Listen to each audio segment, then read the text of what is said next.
Welcome to this Maxim Integrated Technical Tutorial. First, thanks for taking the time to be with us. Today's topic is the buck converters, powertrain, and LC filter.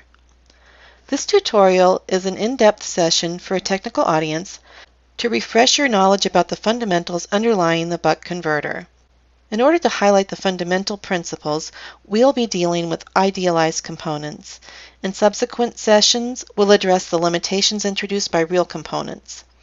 The buck converter is the king of non-isolated and switching voltage regulators, and the subject's too large to cover in one session.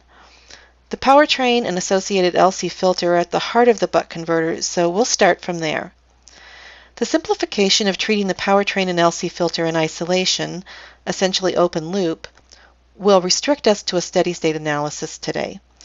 This will still enable us to derive most of the useful equations describing the behavior of this portion of the buck converter. Where the control loop comes into play is in the transient behavior of the circuit, and this will be treated in a subsequent session. Later sessions will also cover the subjects of practical implementation of the powertrain with real components, closing the loop around the powertrain and LC filter, control architectures, and buck converter simulation with EESIM, our convenient online simulation tool. So, let's get started.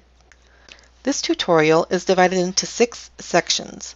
First, we'll provide an introduction to buck converters and why we need them in real life. In the next 2 sections, we'll review capacitor and inductor behavior, constituting the buck converter LC filter. In the 4th section, we'll analyze the LC filter step response. In the 5th section, we'll put together the separate elements, the powertrain and the LC filter, and analyze the switching behavior. In the process, we'll derive all the main equations governing the buck converter in a steady-state mode of operation. In the 6th and final session, we'll wrap up what we learned and set the stage for future modules. To start with, let's look at the broad category of buck converters and their function and utilization in the real world. Simply put, a buck or step-down converter produces a regulated output voltage that is lower than its input voltage. The most common need in modern electronic designs is to step a voltage source down to a value suitable to power the load. It's becoming more and more important for this to be done with minimum losses. The buck converter is the simplest, most effective, and efficient way to achieve this goal. As an example, the ideal device shown here takes a 24-volt input and converts it into a 12-volt output, which is half its value, with no power loss. Accordingly, to maintain equal power input to power output, the output current will be twice the input current. The output voltage remains constant despite variations of the input voltage. Note that this is managed with the help of a voltage reference and a feedback loop, subjects we won't be covering today. It may surprise you to learn that actual device performance can be very close to the ideal shown here. For example, this power module has 92% efficiency at 24-volt input and 12-volt output. But let's not get too far ahead of ourselves. This is a high-level block diagram of the buck converter, including control, switches, LC filter, and load. The key feature of the buck converter is the ability to step down the output voltage by time slicing the input to output energy transfer using switches T1 and T2. The LC storage element assures a smooth energy transfer during the time the flow is interrupted. No lossy elements are involved in this process. As mentioned earlier, this session will deal only with the powertrain, actually only with switches T1 and T2, and the LC filter section, both of which are shown in the outlined area here. For our discussion, the transistors T1 and T2 will be treated as ideal switches. As part of today's session, we'll derive the primary equations for the buck converter and its elements in steady state. After this training, you should be able to approach the design and/or use of the buck converter with a high degree of confidence, having familiarity with the theoretical tools needed to understand this device's behavior. As mentioned earlier, the buck converter is the simplest, most effective, and most efficient way to step a voltage source down with minimum losses. Buck converters have the ability to transfer electric power from a high voltage source to a low voltage electronic load, to minimize the power loss in the transfer, and to minimize heat generation. As we all know, bad things can happen if the heat gets out of control. Buck converters are ubiquitous, We find miniature buck converters in smartwatches transferring fractions of a watt from the battery to the microprocessor and memory. We find them in notebooks delivering tens of watts to the microprocessors and memory chips. And we find them in blade servers. Here again, they power microprocessors, memory, and other onboard electronics. First, we'll review the transient behavior of the inductor. We'll start with an inductor L, building up current IL under an ideal DC voltage source V. For simplicity, the transistors are represented as switches. While switch 1 is closed, the current ramps up with the usual law I equals V over L times T. When we open switch 1 and close switch 2, the inductor can't instantly change current. Hence, the current will search for the path of least resistance to close the loop. That path is indicated here as a parasitic resistance Rp. Consequently, the current develops a voltage across Rp. In accordance with Ohm's law, the current always exits the negative side of the resistor. Hence, the conservation of the sign of the current leads to a negative voltage across the resistor. The common interpretation is that the inductor opposes a current change by bucking or reversing its voltage. To buck, as in to oppose or refuse to go along with something, is thus a property of the inductor that has been passed along to the switching regulators that rely on this inductor mechanism, thus buck regulators. Subsequently, the voltage drop across the resistor decays exponentially. In the theoretical case, where Rp is equal to 0, the voltage across the inductor is null, and the current in the inductor remains constant without decaying over time. In this simplest simulation example, with switch 1 closed, a 40 amp current IL builds up in a 15 microhenry inductor under a 12 volt source in 50 microseconds. Notice that in this phase the inductor is a passive load accepting current. Accordingly, the current enters the positive side of the inductor. When we open switch 1 and close switch 2, the inductor becomes a generator. The inductor current, whose sign and value is unchanged, enters the negative side of the inductor. This is due to the voltage inversion across the inductor produced by the current flow in the resistor. In other words, the current in the inductor does not change, but the current in the resistor changes instantaneously from 0 to 40 amps, indicated by the red arrow on the right, to match the inductor current.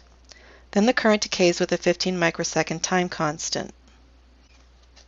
The voltage in the same example is 12 volts across the inductor for 50 microseconds.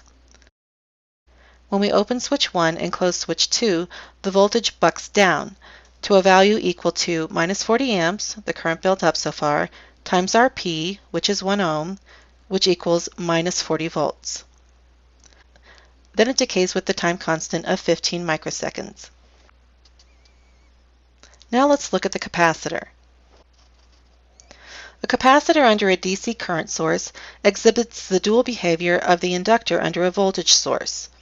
Initially, the capacitor C builds up voltage Vc under an ideal DC current source I.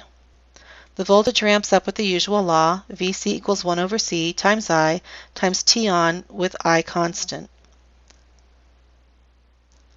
When we open switch 1 and close switch 2, the capacitor can't instantly change its voltage. Thus, the voltage will be applied to the resistor Rp, leading to an inversion of the sign of the current in the capacitor. In other words, the capacitor has transitioned from a load to a generator. And, surprise, the capacitor does its own bucking, only in current. The capacitor opposes a voltage change by bucking or reversing its current. It just happens that the voltage bucking is more popular than the current bucking. Afterward, the current decays with the RC time constant.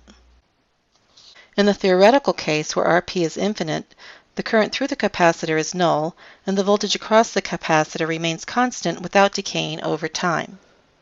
In this simplest simulation example, a 67-volt voltage builds up in a 30 microfarad capacitor under a 40 amp current source in 50 microseconds. When switch 1 opens and switch 2 closes, the 67 volts decays with a 30 microsecond time constant, while the current changes its sign. In the same example, the 40 amp current charges the capacitor for 50 microseconds to 67 volts. In this phase, the capacitor is a passive load sinking current. When we open switch 1 and close switch 2, The capacitor becomes a generator, sourcing 67 amps across the 1 ohm resistor in order to maintain its voltage at 67 volts. This is due to the current inversion in the capacitor. Then the current decays with a time constant of 30 microseconds. In this section, we'll analyze the LC filter response to a voltage step. Now we connect our 15 microhenry inductor and 30 microfarad capacitor in series to a 12-volt power supply. The application of 12 volts to the circuit via a switch is represented with a 12-volt step function. DC-wise, the circuit is pretty simple. Vout equals Vin equals 12 volts. Iout equals 0. DC impedance is infinite. AC-wise, the circuit is effectively an oscillator. At resonance, the inductor and capacitor impedance amplitudes are identical. That is, omega L equals 1 over omega C, while they are 180 degrees out of phase. From this identity, the resonant frequency and impedance can be easily derived to be 7.5 kHz and 0.707 ohms, respectively. Iout peak is equal to the input voltage Vin divided by the resonant impedance Z LRSN. This happens because the waveforms are sinusoidal. We assume L and C are not pre-charged. At time 0, the voltage on the capacitor is 0, and the voltage across the inductor is at its peak and equal to Vin. That is, VL peak equals Vin. And since VL and VC at resonance are equal in amplitude and opposite in phase, then we also have VC peak equals Vin. Since Vin AC is 0 and ZAC is 0, the AC current can consistently assume a finite value. The total behavior of this circuit is a superposition of the AC and DC behaviors. If an AC voltage at the resonant frequency is applied to this circuit, the current will tend to go to infinity. Here we have a simplest simulation illustrating the exact same circuit. Iout, shown in green, is a sinusoid with 17 amps peak, centered around 0, frequency of 7.5 kHz, and a period of 133 microseconds. Vout is lagging the capacitor current by 90 degrees and has an amplitude of 12 volts, centered on a 12-volt DC voltage. In other words, the ringing across the capacitor is a full 24 volts peak to peak. The peak instantaneous power at the crossing of the two waveforms is 247 watts. This simulation shows the inductor voltage 180 degrees out of phase with the capacitor AC voltage. Soon we'll see this powertrain operating under a 330 kHz square wave corresponding to a period of 3 microseconds. This is not exactly the 7.5 kHz natural frequency of operation of this network. This means that this LC network will be periodically switching between the configuration shown in the figure, with 12-volt input, which is the on time, and one in which the input is 0, the off time. It follows that the voltage and current during the on and off time of a switching regulator are segments of a slowly varying sinusoid. The red and green marks highlighted by the yellow bar represent the approximate duration of the sinusoids at one particular on time. The properties of the LC filter will deeply influence the behavior of the buck converter. This simplest simulation confirms our calculated peak power of 247 watts. The loading of this circuit with the 1 ohm resistor produces a few interesting effects. The output settles over time to the DC value of the input.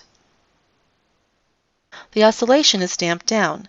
The LCR network is a second-order low-pass filter. It lets the DC pass along to the output unaltered and attenuates any frequency above its resonant value. The frequency of the oscillation is slightly reduced by the presence of the load. Here we can see the contribution of all of the elements to the output power. Initially, the power source supplies power to all three elements. In the next phase, the capacitor continues to draw power while the inductor starts to provide power. The net effect is a slowdown of the power demand from the source. Eventually, the oscillation dies down and the power flows straight to the load with all the reactive elements at rest.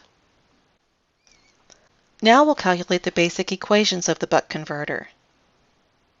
Here we have the basic buck converter powertrain, switch 1 and switch 2, and the LC filter configuration with typical component values, powered by a 12-volt DC source. The two switches operate in synchronous opposition at a clock frequency of 330 kHz. Here, on and off refer to switch 1. Switch 2 is synchronously slaved in opposition. For simplicity, the components in the dashed box will be represented from now on with a square wave voltage source. For our examples, we'll use a 330 kHz square wave with 12-volt amplitude and 20% duty cycle. The duty cycle is equal to T on, the duration of the pulse, divided by the period T. Thus, DC equals 0.2. The average value of the square wave across one clock period can be derived to be 2.4 volts. The equation can be rewritten as duty cycle equals average voltage over Vin. When we apply our sine wave to the LC filter, the output voltage, the voltage across the capacitor, is now a 2.4 volt peak sinusoid centered around 2.4 volts. Why is this?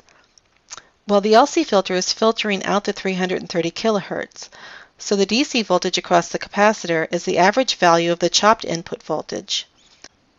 The current sinusoid's peak is reduced proportionately down to 2.4 volts divided by 0.707 ohms, which is 3.39 amps peak, while exhibiting a residual ripple of the input square wave. The voltage waveform seems to be unaffected by the square wave, but is it really? The voltage ripple across the capacitor is difficult to spot, but it's there. You can see a magnified view inside the blue circle. What's happening is that at every cycle during T on, the LC circuit responds according to the circuit configuration shown at the top right, launching a 7.5 kHz voltage sinusoid that lasts for only 0.6 microseconds, as shown by the red dots. Similarly, during T off, the circuit behaves according to the bottom right configuration, launching a new voltage sinusoid. Both voltage ripple sinusoids ride on top of the fundamental 2.4 volt sinusoid. The current segments in green are pieces of a sinusoid as well, although it's more difficult to tell them from linear ramps. These launches repeat at every cycle, kind of like their own Groundhog's Day. Let's discuss the on-time event in more detail. During the on-time, for just 0.6 microseconds, we have a 12-volt DC input, a V-out sinusoid centered around 12 volts, shown in green, a 9.6 volt peak VL sinusoid, 9.6 being derived from 12 volts minus 2.4 volts, which is centered around 0, and this is shown in red, and a current sinusoid also centered around 0, shown in blue. Note that the duration of the 0.6 microsecond time slice, indicated by the shaded area, is exaggerated in the diagram for the purposes of illustration. The portion of interest at the on time, the one showing up as ripple, must be the 0.6 microsecond region of the current sinusoid centered around 0. This is indicated by the shaded area, because by definition the ripple is always symmetric around the output average current, which here is 0. We can now easily calculate the amplitude of the arc of current and voltage during the on time. The voltage ripple is the sinusoid peak, 9.6 volts, minus the sinusoid value at the pi t on over t radian. You can dust off your calculator's trig functions and easily find the result to be 0.961 millivolts. This portion of the output voltage ripple is referred to as V minus arc, where minus reflects the negative concavity of the arc in this region. The current ripple is I plus arc 2 minus I plus arc 1, or in other words, the value of the sinusoid arc at minus pi t on over t minus the value at pi t on over t. The result is 384 milliamps. Here the positive sign in I plus arc reflects the positive slope of the sinusoid crossing the 0 axis. During the off time, for just 2.4 microseconds, we have a 0 volt input, the two 2.4 volt peak voltage sinusoids for VL and Vout centered around 0, and the current sinusoid centered around 0. Note that again the duration of 2.4 microseconds shown in the shaded area has been exaggerated for the purposes of illustration. The portion of interest at the off time, the one showing up as ripple, must be the 2.4 microsecond region of the current sinusoid around 0, because by definition the ripple is always symmetric around the output average current. We can easily calculate the amplitude of the arc of current and voltage during the off time. The amplitude of the negative sloped current ripple comes out identical to the amplitude of the positive going current ripple we calculated previously. The fact that the numbers for V plus arc and I minus arc have the same digits is purely coincidence. Adding the two numbers, we have the peak-to-peak value of the ripple, 4.805 millivolts. In this section, we'll analyze the behavior of the powertrain and LC filter under load. The loading of the output simplifies the waveforms as the oscillations die down after an initial transient, as we've seen.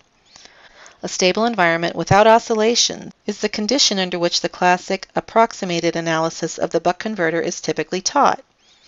We'll also perform the approximated analysis here, and by comparing it to the exact sinusoidal analysis we did earlier, we'll be able to appreciate the accuracy of the classic approximation approach. First off, let's add the load.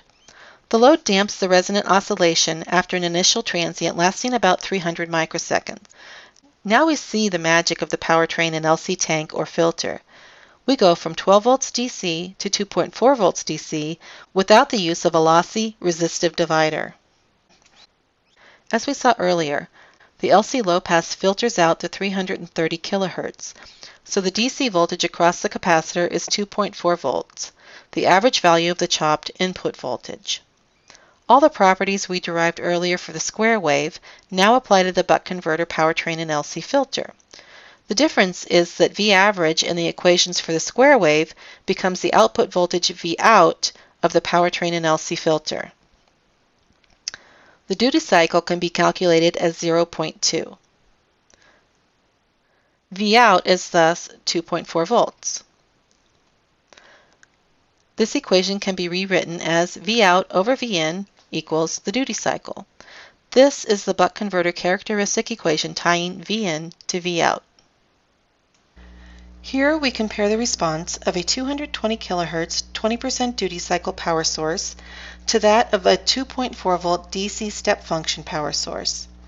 The 12 volt switch source, shown in the top diagram, delivers the 2.4 volts to the load with the same dynamic as the 2.4 volt DC source shown on the bottom. The small amount of fuzziness on the green waveform indicates the presence of ripple. The energy is transferred to the load losslessly at the cost of an initial amount of energy stored in the reactive elements, which can be calculated for the inductor as 1/2 Li squared and for the capacitor as 1/2 CV squared. The power delivered to the output can be calculated as Ri squared. Dividing the energy by the power extracted by the load gives us the reactive element's holding times, 15 microseconds for the capacitor, 7.5 microseconds for the inductor. This is the time that the reactive elements are able to hold or sustain transfer of energy from input to output. It follows that the switching period of the power source should always be much smaller than the holding time. In our example, the clock period is 3 microseconds, or 3 to 5 times smaller than the reactive element's holding times. It's the energy stored in the reactive elements that bridges the gap created by the chopped power source, allowing the load to receive its energy with minimum voltage disturbance. As in a movie where the frames are discontinuous but the eye persistence bridges the gap, creating the illusion of a smooth scene, here the persistence created by the storage elements delivers ultimately a smooth voltage output. Now we'll derive the output current ripple linearized equations. The linearization consists in assuming that the sinusoid approximates a ramp around its zero value. The positive slope current ripple in the inductor can be calculated as 0.384 amps. Similarly, the negative slope current ripple is 0.384 amps. These values are within 0.1% of the exact calculation we performed earlier using the sinusoidal exact method. Obviously, I ripple plus and I ripple minus have the same amplitude. By equating the two expressions and eliminating L, we have what is known as the volt-second law, whereas the product of T on times V out equals T off times V in minus V out. Further manipulation of the identity leads to the duty cycle law that we derived earlier. V out over V in equals the duty cycle. Here we can see the current ripple and voltage ripple waveforms simulated with Simplest. We previously derived the value of the current ripple to be 0.384 amps. But what's going on with the voltage ripple? First of all, you should notice that the ripple is centered around 2.4 volts, with the positive ripple area equal to the negative ripple area. Also, the amplitudes are unexpectedly different, 1.8 millivolts for the positive voltage ripple and 3 millivolts for the negative. These values are read from the rightmost scale. The important point is that if you know the value of the voltage ripple, 4.8 millivolts in this case, but if you assume that half of it, 2.4 millivolts, is above V out and half, 2.4 millivolts, is below V out, then you're underestimating the sagging of V out by 0.6 millivolts. This corresponds to an error of 250 parts per million. You'll also be neglecting a small headroom loss associated with this extra dipping. We'll come back to this later. Finally, the negative ripple piece appears to be quite distorted. Or is it? Not really. It turns out that the positive ripple is an arc of a sinusoid corresponding to the very long off time. We calculated this with the sinusoidal exact method to be 3.844 millivolts. The negative ripple is a much smaller arc corresponding to the short on time. We calculated this with the sinusoidal exact method to be 0.961 millivolts. Now we can see that the two arcs are indeed perfect crests of a sinusoid.